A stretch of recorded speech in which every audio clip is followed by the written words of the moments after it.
comitê ele já existe há pelo menos 4 anos, eu assumi mais recentemente a presidência do comitê. O foco de atuação do comitê tem sido, até pela pauta específica de população em situação de rua, de saúde da população em situação de rua, o grande equipamento são os consultórios na rua, né? Então a gente tem como grande pauta o fomento à instalação, a ampliação do serviço de consultório na rua. Até recentemente não existia em âmbito estadual outro comitê que tratasse da pauta de população em situação de rua. Isso fazia com que as atividades do comitê também pautassem outros elementos para além da política de saúde, claro. Deve pautar porque nós estamos falando de intersetorialidade, essa intersetorialidade é necessária, desejada com outras ações, de outras políticas também. Mas a ausência de outros mecanismos estaduais nos provocava e nos levava para debates mais amplos do que o que seria só o trabalho, em tese, mais direcionado à pauta de saúde ou às suas inter-relações com outras políticas. Atualmente existe um comitê estadual de políticas, né, de atenção para a população em situação de rua, e eu acho que talvez isso já nos sinaliza um outro desafio, que é como fomentar, como provocar a pauta na política de saúde, como garantir uma interação, um diálogo próximo, um diálogo bacana com esse comitê geral, vamos dizer assim, das políticas de atenção à população em situação de rua. A gente vem construindo essa possibilidade, até porque alguns membros do Comitê Técnico de Saúde da População de Rua também são membros do Comitê Estadual de Políticas de Atenção, né? Qual é o papel do comitê? Então, o papel do comitê é acompanhar os processos dentro da política de atenção à população em situação de rua, fomentar a ampliação desses processos, e aí volto a dizer, o grande processo que a gente tem hoje é o fortalecimento dos consultórios na rua enquanto equipamento, mas a gente vem construindo também com outros segmentos da atenção básica, da saúde mental, as garantias de atenção e atendimento a essa população. Quer dizer, a gente não fica preso só nos comitês, pensando inclusive na perspectiva de fomento a outras instituições, a outros serviços onde a gente não tem consultório. A gente está acontecendo agora um encontro dos consultórios na rua que, na verdade, amplia, porque tem municípios que não têm consultório e a gente tem profissionais da política de assistência, profissionais das equipes de abordagem da política de assistência, profissionais de unidades básicas de atenção, de unidades de saúde mental que estão participando desse encontro numa perspectiva de ampliação do diálogo para que toda essa rede consiga de fato acolher a população de rua e não entender que existe só um equipamento destinado, né? O que às vezes acontece, olha, se é população de rua é lá com aquele povo lá do consultório, mas não é, né? É uma pauta que deve ser atendida e que diz respeito a toda a rede do serviço de saúde. Quer dizer, esse é o grande objetivo do comitê técnico. Nós temos feito diálogos intensos e difíceis, às vezes, inclusive, com o Serviço Móvel de Urgência, o SAMU. Né? Como pensar uma perspectiva de equidade dentro do SAMU, e que é um diálogo extremamente difícil, mas necessário. A gente vem fazendo essas construções a partir de encontros com esses profissionais, da possibilidade de diálogo entre quem está no consultório na rua, com o serviço de urgência, com outros profissionais de outras unidades, né? E as gestões desse serviço. Então, é costurar uma possibilidade de diálogo entre os vários serviços que devem prestar atenção, não só em saúde, né, à população em situação de rua. O trabalho também vinha sendo compartilhado de uma maneira bastante interessante com o Comitê Municipal de Goiânia, onde a gente podia avançar em alguns debates, não só da pauta de saúde, mas a gente tinha um Comitê Municipal de Políticas de Atenção. Esse comitê já há um ano pouco mais de um ano está desarticulado, a gente não tem conseguido retomar, mas nesse período anterior nós tínhamos o diálogo, por exemplo, com a política de habitação, né, num caso concreto, quer dizer, concretamente a situação de uma pessoa que estava na rua na busca do direito à habitação, né? mesmo com a abertura e disponibilidade da gestão pública municipal em acolher o cadastro dessa pessoa, o processo para fazer com que ele acesse uma casa se arrasta há 3 anos, né?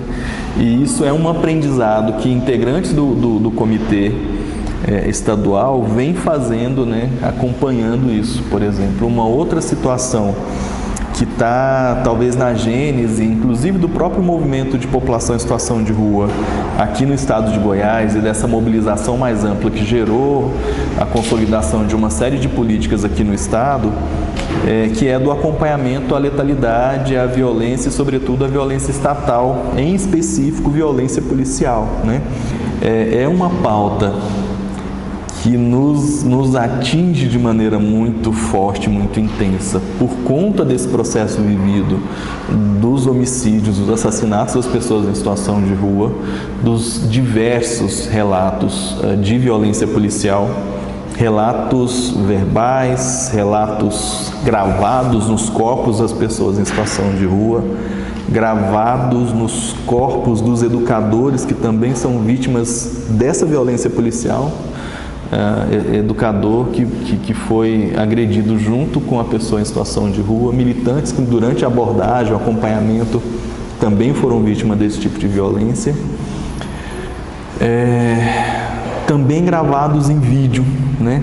A gente com o acompanhamento do Ministério Público, o Ministério Público, através de uma coordenação de uma área de controle externo da atividade policial, área essa que também surge nesse esforço de barrar a letalidade contra a população em situação de rua. Quer dizer, o Ministério Público do Estado de Goiás, em meio a essas situações, ele cristaliza sua responsabilidade de acompanhamento da atividade policial por meio de uma coordenação especializada. Então existe um grupo de promotores com esse serviço. Então isso também nos gera aprendizado importante, quer dizer, não é talvez um assunto que conste da pauta formal e oficial do Comitê Técnico de Saúde em População de Rua, mas pelo fato de permear a nossa militância, de permear os esforços de construção de equidade para a população em situação de rua, vez por outra acaba perpassando as nossas reuniões, os nossos encontros. Então, nessa lógica da intersetorialidade, eu sinalizaria duas grandes políticas ou duas grandes interações: com o controle da atividade policial, mais do que com a segurança pública em si, e com a política de assistência social. Talvez seriam os dois grandes momentos aí de interação.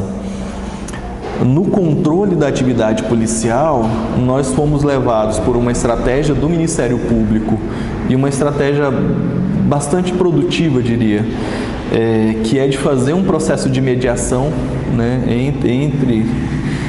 Enfim, eu não sei até que ponto é possível falar de mediação de conflito com situação de tortura, mas foi de uma mediação entre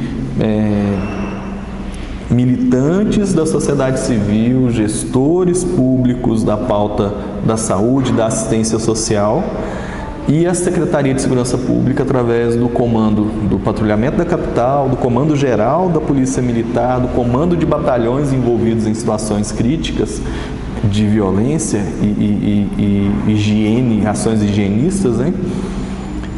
Colocar essa turma toda numa roda. Então, no Ministério Público, eu acho que isso não seria possível em nenhum outro lugar, né?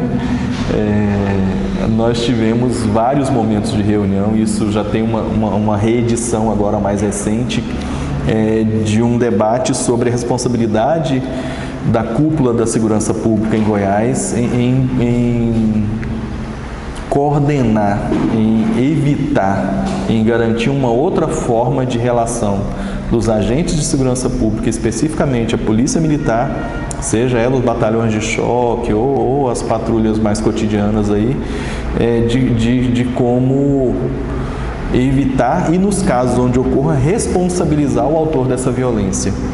Então, foi e tem sido um aprendizado importante para a gente em relação ao acompanhamento.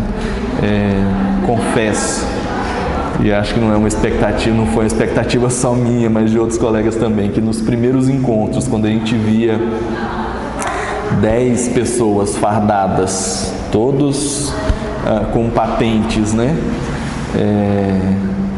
E extremamente difícil o diálogo ali, porque era um momento de acusação mútua, né? Eu ficava olhando para aquilo e pensando, isso não vai dar em coisa boa. Né? Eu não sei até que ponto a gente consegue de fato resolver a situação da letalidade, da violência, mas há um movimento de diálogo que eu diria mais interessante hoje em relação a isso. Há uma aproximação responsável, há uma aproximação cuidadosa, que não é meramente da gente estar no mesmo espaço sem necessariamente conseguir conversar. E isso tem sido fruto desses processos. Eu sei que as promessas feitas ali de gestão não necessariamente e de forma imediata se desdobram no cotidiano da rua, mas é um caminho possível para que a gente possa estabelecer diálogos necessários e urgentes com o segmento de segurança pública e, sobretudo, numa pauta que não está só na promessa. Quer dizer, a gente, quando vai para esse diálogo, vai também com elementos de prova e de responsabilização dos autores de violência, a ponto de um promotor trazer um vídeo de uma câmera de segurança para essa reunião, quando o comandante-geral do patrulhamento da capital dizia não entender de que se tratava realmente aquelas situações que a gente tanto falava, né? Esse promotor, ele traz um vídeo de um espancamento cometido por uma dupla de policiais em serviço, quer dizer, a viatura chega, o sujeito é abordado e espancado ali debaixo da câmera, e o promotor, com uma postura bastante direta, diz: olha, quando a gente está falando de violência policial, a gente está falando disso, comandante. É desse tipo de ação que nós estamos falando, e isso acontece todo dia. Quer dizer, a gente passa para um outro patamar de diálogo, não só pela responsabilidade do Ministério Público em relação dos promotores ali presentes em relação à seriedade dos casos, mas para um panorama em que a gente tenta construir algum diálogo, mas um diálogo que não abre mão da responsabilização, não abre mão da construção de uma política pública de verdade, onde as pessoas sejam ouvidas e onde haja um mínimo de diálogo. Então, são alguns aprendizados que a gente tem feito na política de assistência, na política de segurança pública, e que vão se consolidando aí ao longo do tempo. Vamos falar agora, que você faz muita coisa, isso é maravilhoso. Mas vamos falar então agora um pouquinho dessa caminhada, assim, quanto às demandas, especificidades de meninos e meninas de rua. Como é que é isso? Quais são as demandas específicas? Por que precisa ser fundamentado diferente do adulto? Como é que é o panorama desse jovem aqui no Brasil? Então, vamos por partes, né? Eu venho de um tempo, não que seja tão senhor, tão idoso, mas tive a oportunidade de viver ainda um período em que as municipalidades, os municípios ainda arcavam de alguma forma com serviços importantes de atenção a crianças e adolescentes em situação de rua. Eu sou, aqui em Goiás também, sou um mobilizador da campanha nacional Criança Não é de Rua, faço um debate junto com a campanha, enquanto Movimento Nacional de Meninos e Meninas de Rua, sobre a própria construção dessa política. Tive a oportunidade de inclusive, estar com o Ciamp Rua em alguns momentos, participar de alguns debates nacionais dessa pauta, e venho acompanhando, não presencialmente, mas a partir de amigos que estão, de companheiros de movimento que estão nesse debate, que participaram da construção da política, ou participaram não, porque ainda está em processo, né? Da construção dessa política de atenção a crianças e adolescentes em situação de rua, que tenta resgatar um pouco daquilo que se fazia na década de 80, 90, até os meados dos anos 2000, né? De lá para cá, com a consolidação da Política Nacional de Assistência Social e a ausência nessa Política Nacional de Assistência Social de equipamentos específicos para atenção não só a população de crianças e adolescentes, mas também a própria população adulta em situação de rua, que arranca nesse período com a construção da política nacional e na política nacional de atenção à população em situação de rua, faz garantir já alguns equipamentos na política de assistência, na política de saúde, né? No caso de crianças e adolescentes, o que a gente viveu até então, e acho que vive até hoje, é um movimento de fechamento do que ainda existia de serviço. Então, aqui em Goiânia, a Sociedade Cidadão 2000, em outras cidades, trabalhos importantes que também foram fechados, e a própria prática da educação social de rua voltada a crianças e adolescentes foi caindo no esquecimento, né? Não há nos equipamentos da política de assistência, ainda que se tenha equipes de abordagem, mas a maneira com que essas equipes de abordagem são consolidadas nas várias cidades, sobretudo nas capitais, seriam os espaços de maior porte, ela não dá conta de atender a demanda que está desenhada na política, que seria uma demanda voltada para crianças, adolescentes, adultos, idosos, mulheres, enfim, toda a população em situação de rua. Sei que esse é um tema tenso de diálogo, que inclusive companheiros do CEAMP Rua e companheiros de luta de outros estados, de outros espaços, que tive a oportunidade de conviver de maneira muito bacana, seja a partir da pastoral de rua, seja a partir do próprio movimento nacional da população em situação de rua, tem divergência, e nós também, da área da criança e adolescente, também temos divergências em relação ao que em alguns momentos foi apontado pelo poder público, como se na verdade bastasse uma aproximação desses equipamentos. A gente entende que existem especificidades, né, que precisam ser consideradas e respeitadas, e nós não estamos aqui de forma alguma na construção dessa política nacional para disputar espaço ou equipamento de serviço na política de assistência ou de saúde ou qualquer outra, com a população adulta, dada a especificidade. Eu acho que ainda tem um outro avanço que é necessário fazer, que é da pauta da população adulta, mas que é uma intersecção com a pauta de crianças e adolescentes, que é o que fazer no caso de famílias em situação de rua com a presença de crianças. A grande maioria das instituições de acolhimento que existem, elas têm uma extrema dificuldade em fazer o diálogo sobre a questão das famílias e crianças, né, em situação de rua. A própria política nacional desenhada hoje tem uma normatização sobre a atenção a gestantes e seus bebês, feita pelo Ministério da Saúde, que também é difícil de ser respeitada no atendimento de ponta lá, né? E a gente continua presenciando bebês sendo retirados de suas mães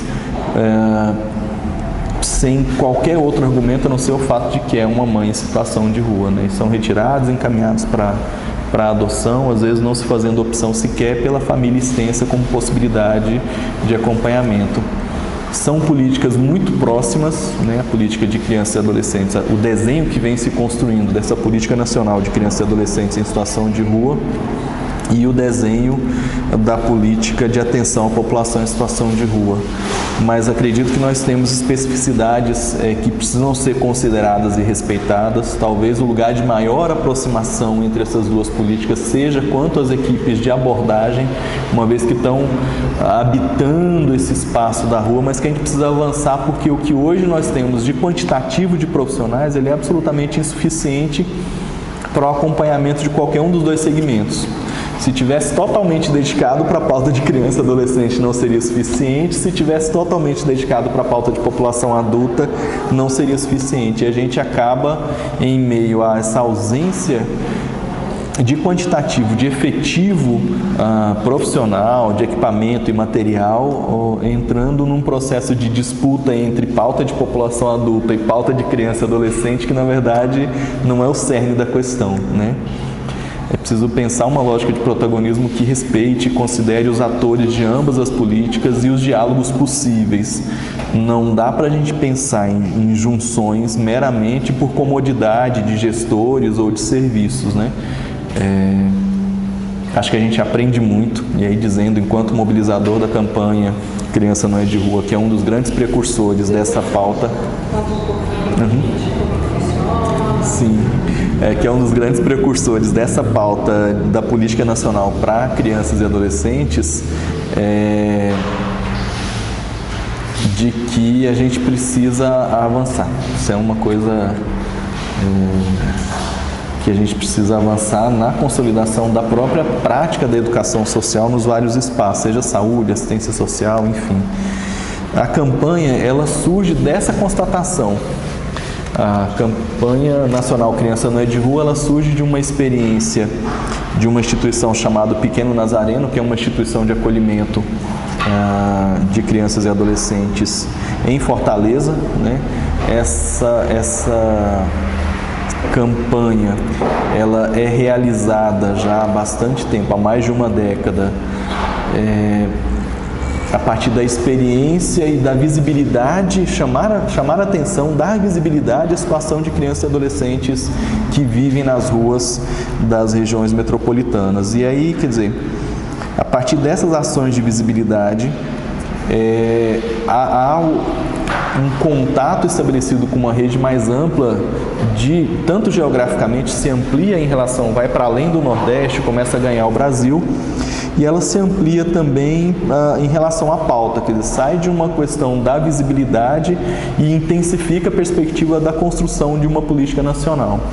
Por iniciativa da coordenação de convivência familiar e comunitária, ainda da Secretaria Nacional de Direitos Humanos, inicia-se um processo de escuta no Brasil todo, com 2 grandes projetos. Um primeiro projeto para resgatar um pouco as bases do que existe ainda e do que se tem de discurso, de prática, de metodologia de trabalho com crianças e adolescentes em situação de rua. Esse projeto, então, ele é o primeiro passo, vamos dizer assim, para o aprofundamento do que se tem hoje como essa política que vem sendo construída aí como uma política nacional de atenção a crianças e adolescentes em situação de rua. E o movimento de meninos e meninas de rua acompanha um outro lado desse processo, que é o da escuta de crianças e adolescentes que estão vivendo no espaço da rua Brasil afora.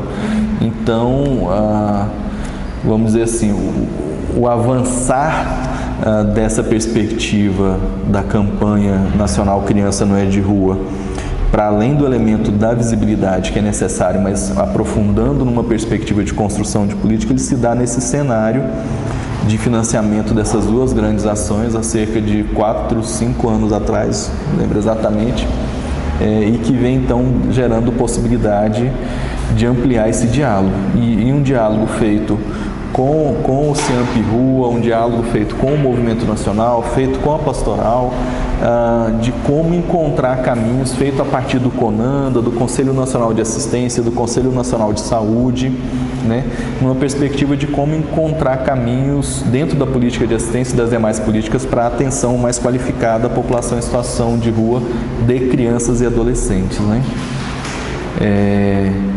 A campanha tem essa característica, ela vem fazendo esses debates e alguns outros, quer dizer, ao discutir política voltada para a atenção a crianças e adolescentes em situação de rua, não tem como você não fazer um debate sobre a própria política de convivência familiar comunitária, que já é uma política consolidada, a perspectiva da educação social, e há um resgate desse lugar da educação social no desenho dessa política de crianças e adolescentes, entendendo que é preciso retomar as ruas, é preciso que esses educadores sociais retomem o espaço da rua como espaço não só da abordagem, do contato inicial, mas como espaço pedagógico de atuação e prática. Se soma a campanha nacional Criança Não é de Rua, além de um conjunto todo de instituições, também a articulação de educadores sociais. Então a gente está nesse conjunto, atualmente faço parte inclusive de uma associação nacional, também recém-fundada agora em outubro, né? Um sonho antigo de educadores sociais que vem há mais de uma década se encontrando, mas que se efetiva agora recentemente, então a partir de outubro, com a Assembleia de Fundação da Associação Nacional de Educação Social. Então esse conjunto todo vem num somatório aí, retomando essa pauta da política voltada para crianças e adolescentes, e somando esforços aí com a campanha nacional Criança Não é de Rua, que está fazendo um debate nacional, latino-americano, encontrando parceiros latino-americanos. Devemos ter aí no próximo ano, possivelmente para março, abril, mais tardar até maio, um encontro dessa rede latino-americana, que é também um encontro de formalização dessa rede, mais uma rede latino-americana de debate dessa situação de crianças e adolescentes em vulnerabilidade, em situação de rua. Está previsto para Fortaleza o encontro já no primeiro semestre do próximo ano. Um outro debate que a gente vem fazendo enquanto campanha nacional, entendendo que isso atravessa a situação de vulnerabilidade, é a lógica de crianças e adolescentes com referentes encarcerados ou com familiares encarcerados, né? Que encontra vazão e debate em alguns espaços da América Latina, mas que aqui no Brasil talvez seja mais invisibilizado do que a própria condição dos encarcerados, né? E que também é uma das razões de presença e permanência de crianças e adolescentes em situação de rua, né? Enfim, essa é uma tentativa que a gente vai fazendo esse movimento na pauta da criança e adolescente em âmbito local e âmbito nacional, e também na pauta da população adulta em situação de rua, na consolidação desses esforços de ampliação da atenção, de qualificação da atenção, de garantia efetivamente da equidade. É uma militância que se soma com tantas outras nesses espaços formais, mas também nos espaços de prática, de atuação profissional. Quer dizer, é muito difícil dissociar o Eduardo Mota, presidente do Conselho Estadual dos Direitos da Criança e Adolescente, do Eduardo Mota, coordenador do Comitê Técnico de Saúde, do Eduardo Mota, psicólogo social, do ser humano Eduardo Mota, que acredita nisso e faz disso um instrumento da sua prática cotidiana. Quer dizer, é um movimento de construir protagonismo que tem que ser para dentro da vida da gente também. Então não dá para, não se desconecta, né? Essa é a perspectiva de atuação que a gente vem tentando construir. Por favor. O que é a rua? A rua é um espaço mágico. Digo espaço mágico pela experiência vivida nas madrugadas dessas ruas de Goiânia, ao longo do tempo que vivi como educador social, onde tinha uma rotina mais contínua, né, de presença na rua durante essas madrugadas. Fui coordenador de equipe de educadores, na verdade. Na minha condição de psicólogo e educador social, e necessariamente um educador social de rua, formado, forjado no espaço da rua, eu entendo a rua como um espaço mágico onde a cidade se revela, né?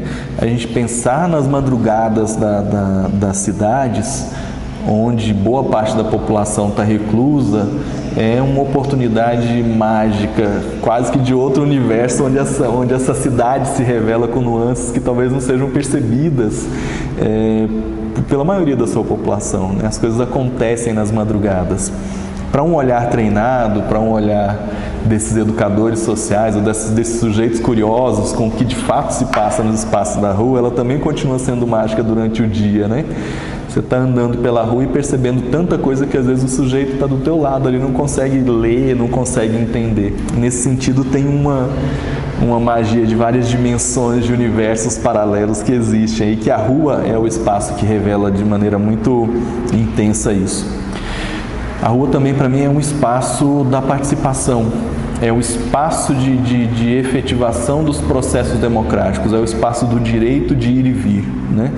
Ela nos revela de maneira muito intensa o quanto essa sociedade está disposta a, de fato, garantir democracia, né?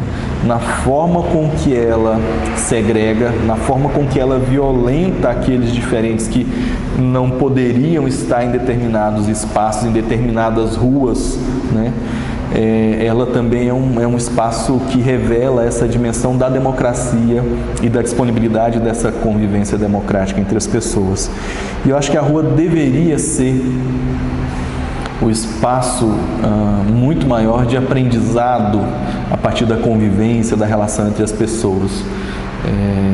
me criei em algumas cidades do interior do estado de Goiás e tive em vários momentos a oportunidade de brincar na rua, de correr pela rua, inclusive à noite. Me lembro de momentos da gente brincando de pique-esconde,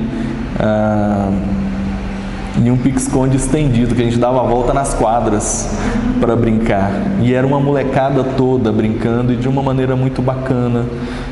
Um espaço que permite essa convivência, um espaço que permite as relações, que hoje, um pouco mais fragilizado, pelo menos nas nossas regiões metropolitanas, há todo um medo de estar na rua, mas que precisa ser resgatado esse direito de ir e vir, esse direito da presença na rua e, sobretudo, essa possibilidade de relação com outras pessoas, com o diferente, que volta de novo para a perspectiva da convivência democrática, né?